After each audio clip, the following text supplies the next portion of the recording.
구독자 여러분 안녕하십니까. 댓글 소통 시간입니다. 오늘 이 시간은 화물차 관련해서 댓글 소통 시간을 가져보겠습니다. 앞으로는 개인 택시와 화물차를 분리해서 댓글 소통 시간을 가져보려고 합니다. 또 문제가 생기면 나중에 통합하더라도 일단은 그렇게 운영을 해보려고 합니다.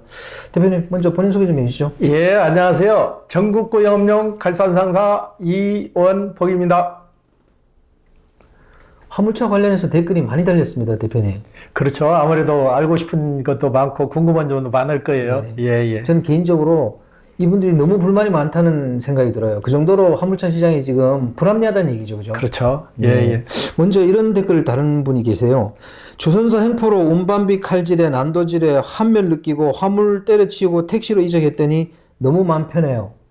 좀 안타까운 사연입니다만은 이게 현재 화물차 시장의 현주소 아니겠습니까, 그죠? 예, 맞아요. 지금 저희도 그 유튜브상에 몇 번 그 방송을 계속 했잖아요. 네네네. 주선사에서 칼질이 너무 심하다. 네네. 수수료가 23%란 말은 이건 공산국가에서도 없는 일이에요. 네네. 진짜 너무나 과하게 우리 기사분들 어떻게 보면 등골을 빼먹는 거죠. 네네. 이건 진짜 정부에서 나서서 해결을 해야 될 문제인데 우리 기사분들이 이중고를 겪고 있는 거죠. 그렇다고 협회에서 나와서 해결해 주는 것도 아니고 끙끙 소가리만 하는 거예요. 정답이 없으니까. 네네. 예, 예. 이 댓글이 달렸습니다. 항상 우리가 얘기하는 미터기 장착 댓글이에요. 예, 예. 미터기 장착, 점점, 국토부에 요구합시다, 점점, 이렇게 달았는데, 이거 미터기 좀 장착됐으면 좋겠어요. 지금 좀 전에 그 댓글 소통하신 분도 그러잖아요. 만약에 미터기만 장착됐다면은 23%라는 수수료는 있을 수도 없는 얘기죠. 그리고 기사분들 이러고 와가지고 세경에서 발행하고 돈 못 받고 이런 게 다 해결되잖아요. 네. 다 해결되는데 국토부에 건의를 해서 자꾸 진행을 해야 되는데 지금 반대 댓글 다는 사람도 많이 있잖아요. 네네. 이분들은 어떤 생각을 갖고 댓글 다는지 그 자체가 의심스러워요. 메타기 달면은 다 해결되는데 합침을 하면 어떻게 할 거냐? 합침해서 가는 거 왜 걱정을 하시냐고요. 지금 택시도 그러잖아요. 택시도 타고 딱 목적지 가면은 그 목적지까지 가는 금액이 딱 뜨잖아요. 네네. 그리고 화물차 하시는 분들이 돌아다니고 뺑뺑 돌아서 가면 어떻게 할 거냐? 화물차 하시는 분들이 목적지 딱 입력하면 몇 시 몇 분에 도착하고 요금까지 뜨는데 어디를 돌아다니냐 이거죠. 그렇죠. 이분은 굉장히 부정적인 분들이 많이 있는 거죠. 네네. 예, 예. 혼적도 택시 타보면 합승 있잖아요. 그렇죠. 그럼 버튼을 만들어서 하면 되는 거고, 그죠? 그렇죠. 그리고 뺑뺑 도는 문제는 이미 어플 같은데 그 키로 같은 게 다 계산되기 때문에 그렇게 할 이유가 없습니다, 그죠? 그리고 어느 기사분이 돈 조금 더 받자고 뺑뺑 돌아다닐 수 있겠냐고요. 네. 빠른 길로 최대한 빨리 가서 그 짐을 내리고 다른 짐을 실어야 돈이 되는데 그분은 생각을 해도 한참 잘못된 생각을 하고 계신 거예요. 네네. 예, 예. 그러니까 택시가 미터기 다는 그걸 우린 유심히 봐야 되는 겁니다. 왜냐하면 지금 어플이 출발자, 도착지 딱 누르면 가는 키로수를 다 계산해줘요. 그런데 왜 택시는 미터기를 달고 다니겠어요? 그거는 고객과 기사님 간의 신뢰거든요. 신뢰니까 딱 나온 요금, 키로수에 따라서 딱 그 자리에서 결제하고 또 고객도 그걸 믿고 결제해 주는 거잖아요. 그 시스템을 도입하려고 저희들이 미터기 장착을 주장하는 거잖아요. 그죠? 그렇죠. 충분히 가능한 일인데 부정적으로 안 된다는 쪽이 많기 때문에 지금 이러지도 저러지도 못하고 있는 거예요. 네네. 전에 미터기가 처음부터 없었던 게 아니잖아요. 미터기가 있다가 중간에 슬그머니 없어졌는데 이걸 충분히 다시 부활시켜서 가능한데 왜 안 하는지 그것도 의심스럽고 협회에서 이건 개개인이 할 수 있는 문제가 아니에요. 협회에서 나와가지고 적극적으로 홍보를 해서 진행하면 충분히 가능하리라고 봐요. 예, 그러니까요. 예. 그러니까 부정적으로 보신 분들이 출발자 목적지 딱 계산하면 요즘 어플에서 키로수 다 계산해 주는데 무슨 미터기냐고 그러는데 그게 아니고 그거는 조금 근시안적으로 보는 거고 거시적으로 보면 미터기를 달아줌으로 인해 가지고 서로 간에 신뢰를 쌓고 그걸 갖다가 요금 정산에 바로바로 이용하기 위한 거잖아요. 그죠? 그게 있어야 뭐 카드 결제를 하든가 할 거니까. 그죠? 그렇죠. 만약에 미터기가 장착된 상태에서도 23% 수수료를 가져가겠냐고요. 못 가져가죠. 못 가져가는 거예요. 네. 그러기 때문에 미터기 장착이 답이에요. 그렇죠. 예, 예. 그러니까 어플이 아무리 좋아도 그 가는 거리 목적지 키로수를 몰라서 그걸 달려고 하는 게 아니다. 그걸 좀 이해해 줬으면 좋겠어요. 또 이런 댓글이 있습니다. 맞아요. 주선사 폐지합시다. 다 같이 힘을 합쳐야 합니다. 그랬는데 주선사 폐지는 너무 과격한 거 아닌가요? 주선사 폐지를 하게 되면은 일반 개개인이 전부 다 오달을 받아야 되는데 그건 어려운 문제고 그렇죠. 주선사는 존재하되 수수료를 적정 요율만 받으란 얘기죠. 그렇죠. 같이 생존할 수 있는 방법을 찾아야 하는데 지금 주선사 횡포가 너무 심하다 보니까 이분도 얼마나 답답했으면 주선사를 없애라고 그러겠어요. 네네. 예, 예.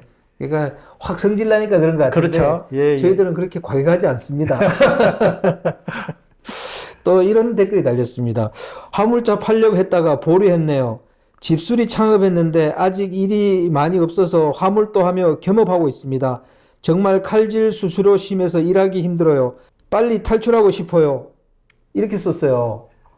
이분 같은 경우는 지금 다른 일을 병행하면서 화물 일을 하시는데 수수료에 너무나 시달려다 보니까 그런 그 결론이 나왔는데 이 주선사들이 오다를 띄울 때 제 오다만 제대로 띄어도 이분 같은 경우는 좀 덜 힘들 거예요. 네네.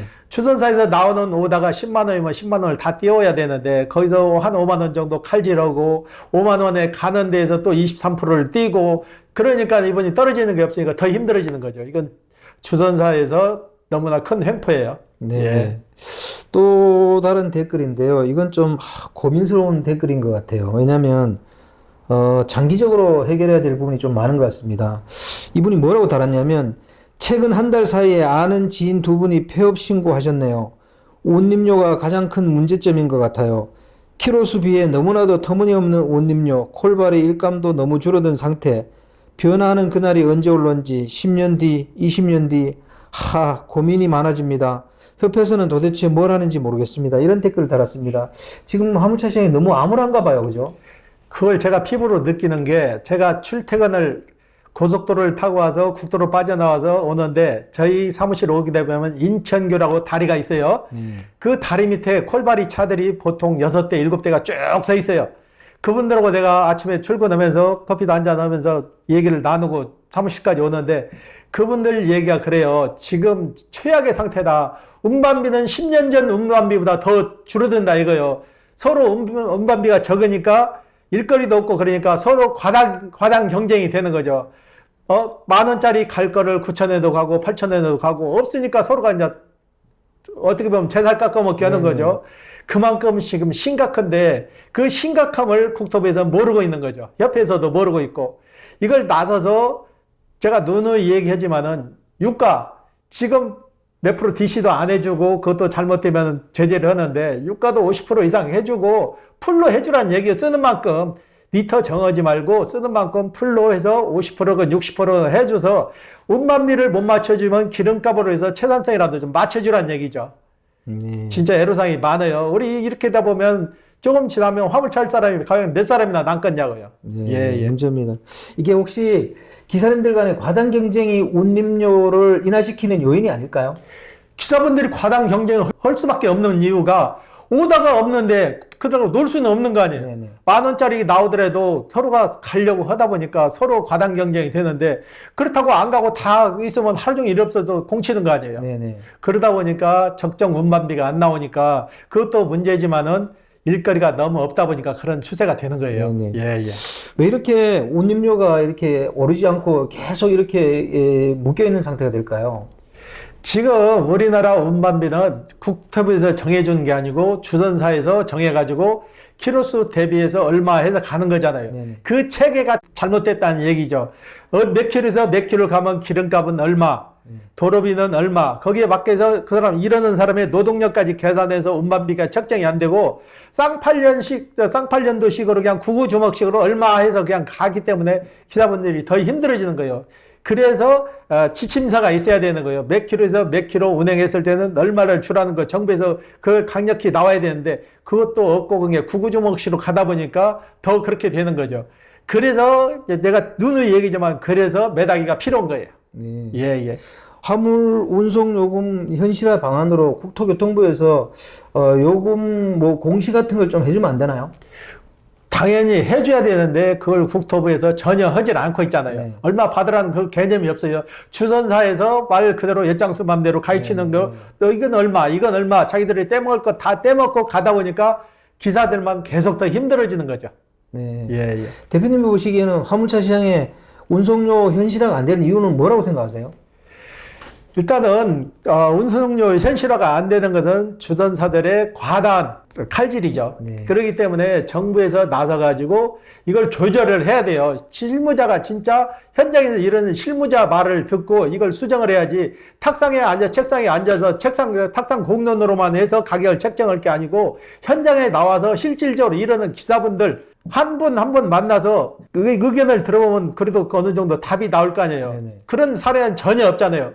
어느 그 간부가 나와서 실질적으로 이런 기사들한테 당신은 하루에 얼마나 일하고 얼마나 벌고 그런 관계 물어보는 건 하나도 없잖아요. 네네. 그런 사례 봤어요? 없잖아요. 네, 없죠. 그게 문제예요. 차를 하나 사서 운행하는데 들어가는 비용이나 이런 거 계산해서 나오는 게 하나도 없이 국어주먹식으로, 그리고 주선사에서 그렇게 23%씩 세수료 떼가는 거 국토부에서 알고나 있는지 모르겠어요. 네.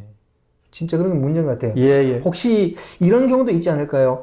실제 화주들이 조금 요금을 올려줘도 주선사에서 칼질을 해버리니까 이게 요금 인상분으로 반영이 안 되고 그냥 예전 요금으로 계속 이렇게 묶여버리는 그런 거 아닐까요? 그 주선사에서도 자기네들이 판단해서 10만 원짜리 나오면 10만 원에 띄우면 좋죠. 네. 근데 10만 원에 안 띄우는 게 문제죠. 네. 거기서 절반 정도 잘라버리고 5만 원에 띄워도 간다 이거예요. 기사분들이 일이 없으니까. 네.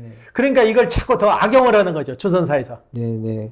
좀 그런 부분도 있는 것 같아요. 그죠? 이거는 법적으로 단속을 하고 안 되면 세무조사를 고강도로 해서라도 기사들 살리는 쪽으로 가야지, 이 상태로 지금 몇 년 후에 가면 화물업계는 완전히 폭망이에요. 말 그대로. 네. 예. 또 이런 댓글 달렸습니다. 주선사 물건이 없어져야 함. 차라리 콜바리 대기업이 성장해야 좀 이랬습니다. 화물차 시장에 대기업이 들어오려고 그러다가 지금 뭐 특별한 움직임이 없잖아요. 처음에 대기업체 몇 군데에서 시작을 했잖아요. 네. 시작을 했는데 기사분들도 호응도 안 하고, 이분들도 어느 정도 적정 금액을 맞춰야 되는데 이분들이 가져가는 수수료는 적잖아요. 적다 네. 보니까 아무래도 적극적으로 나서질 않는 거예요. 기존에 다른 그 콜에 적용돼 있는데 지금 대기업체에서 나오면 또 규제를 할 거예요. 대기업체에서 소상공인들이 할 수 있는 사업에 뛰어들었다고 규제하고, 그러니까 아무래도 더 접근을 하기 어려운 거죠. 네. 예.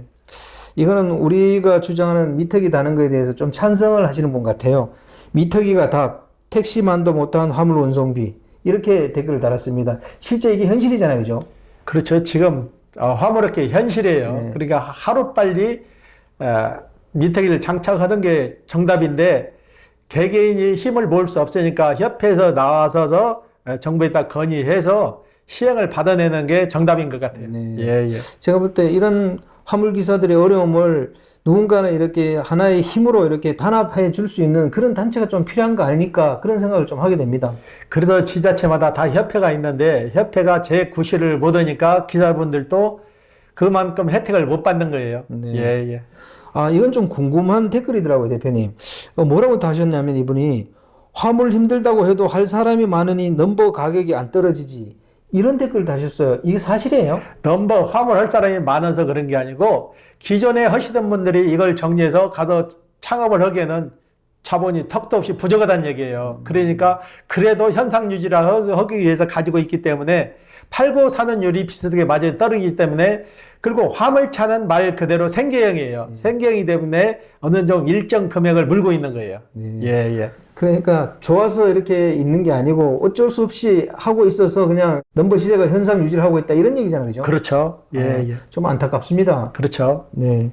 요거는 좀, 이것도 암울한데요. 이분은 뭐라고 다셨냐면, 지금 화물 20년 전 운임보다 못합니다. 화물 미래 가치가 없습니다. 이렇게 다셨어요. 정확한 답이에요. 지금 기사분들 하는 얘기가 10년 전, 20년 전 운반비보다도 못하다는 얘기예요. 전에는 수도권에서 짐을 차고 지방에 내려가면은 지방에 알선소가 있었어요. 거기서 하루 종일 있다가 오다 하나 받아가지고 올라오고 일을 봤는데 지금은 앱이 개발이 잘 됐잖아요. 네네. 대한민국 어디를 가도 앱이 오다를 잡아갖고 다시 올라오는데 그만큼 앱이 개발되다 보니까 경쟁률도 심해지는 거죠. 네네. 그렇기 때문에 수지 타산이 덜 맞는 거죠. 그래서 이건 큰 문제예요. 정부에서 나서가지고 수수료율을 인하시키고 유가도 미터에 제한을 두지 말고 풀로 주고 해서 기사들 최선성을 맞춰줘야지. 이 상태로 지금 몇 년 가면은 말 그대로 나중에는 누가 이거 화물차를 사갖고 운행할 사람이 몇 명이나 되겠냐고요. 네네. 예. 대표님이 옛날에 화물을 하실 때는 어땠습니까? 그때 같은 경우에는 그래도 운반비가 그렇게 나쁘지는 않았어요. 그리고 칼질이라는 게 또 그렇게 심하지가 않았어요. 우리가 쉽게 말해서 인천에서 짐을 싣고 대구 간다면은 대구에서 알선소가 있어서 알선소에서 다시 올라오는 짐을 2개, 3개 차고 올라왔어도 그래도 한 달에 저희가 보통 10일 정도를 지방을 왔다 갔다 하거든요. 그래도 어느 정도 채산성이 맞았어요. 그렇지만 지금은 그때보다 훨씬 못 맞추는 거죠. 네네. 예. 대표님, 주선사 칼질이 심해지는 이유가 살아남기 위해서인가요? 아니면 이익을 극대화하기 위해서인가요? 본인들이 너무나 욕심이 과한 거죠. 자기네들 마진을 극대화하기 위해서 그런 거지 기사들 배려는 전혀 하지 않는 거죠. 기사들은 돈벌이 되든 안 되든 자기네 뱃속만 채우면 되는 게 지금 주선사예요. 주선사가 제대로 오다만 받는 대로 그대로 금액만 올려도 기사들이 훨씬 부드러워질 거예요. 10만 원짜리 받은 걸 10만 원에 올려야지. 자기네들이 왜 임의대로 5만 원 칼질을 하고 칼질한 상태에서 또 수수료 떼가고 하니까 기사들이 돌아가는 목이 적은 거죠. 예. 저도 그렇게 생각합니다. 속이는 건 나쁘다고 생각해요. 그리고 대표님, 오늘 뭐 화물차 관련해서 댓글 소통 시간을 가져봤는데 전체적으로 좀 암울합니다. 이거 어떻게 해야 될까요?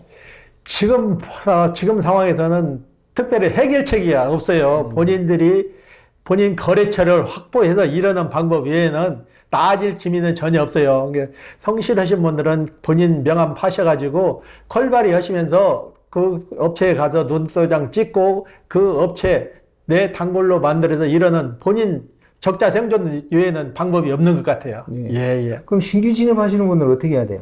신규 진입하시려는 분들이 가장 큰 두려움이 막연한 두려움이에요. 어디서 무슨 일을 어떻게 하며 세금계산서는 어떻게 끊고 이게 모든 과정을 한꺼번에 다 알려고 하니까 힘들어지는 거예요.